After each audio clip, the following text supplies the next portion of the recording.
सावन का महीना था। बारिश की हल्की बूंदें धरती को ताजगी से भर रही थीं। चारों ओर हरियाली फैली हुई थी और गांव के लोग अपने रोजमर्रा के कामों में व्यस्त थे।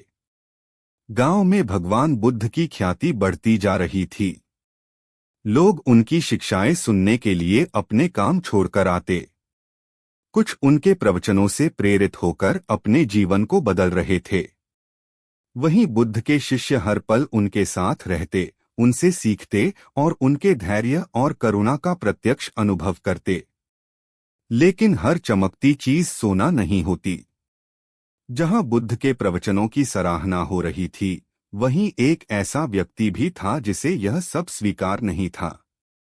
वह व्यक्ति अत्यधिक अहंकारी था। उसके मन में बुद्ध के लिए ईर्ष्या और क्रोध का सागर उमड़ता था। उसने खुद से कहा, ये तथागत कौन होते हैं हमें सिखाने वाले? लोग इनके पीछे क्यों भाग रहे हैं? ये बस अपनी मीठी बातों से सबको फंसाना जानते हैं। पर मैं इन्हें बेनकाब करूंगा। उस व्यक्ति का नाम सुबंधु था। गांव में उसका बड़ा नाम था, शायद उसके पैसे और सत्ता के कारण। लेकिन भीतर से वह अकेला था। उसके क्रोध और अहंकार ने उसके रिश्तों को तोड़ दिया था। उसकी पत्नी और बच्चे उससे दूर हो गए थे। उसका गुस्सा उसकी सबसे बड़ी कमजोरी बन चुका था, लेकिन वह इसे स्वीकार करने को तैयार नहीं था।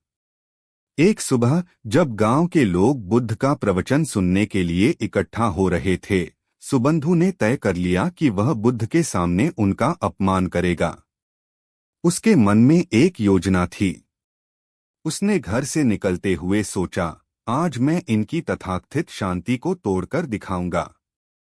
देखता हूं यह मेरी बातों का जवाब कैसे देते हैं।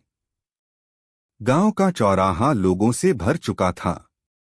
हर कोई ध्यान से बुद्ध की बातें सुन रहा था। बुद्ध कह रहे थे, मनुष्य का सबसे बड़ा शत्रु उसका अपना अहंकार है। जब तक हम इसे पहचानते नहीं, तब तक हम शांति नहीं पा सकते। यह सुनते ही सुबंधु ने अपनी मुट्ठी भींच ली। उसके चेहरे पर गुस्से की लहर दौड़ गई। वह तेजी से भीड़ को चीरते हुए आगे बढ़ा।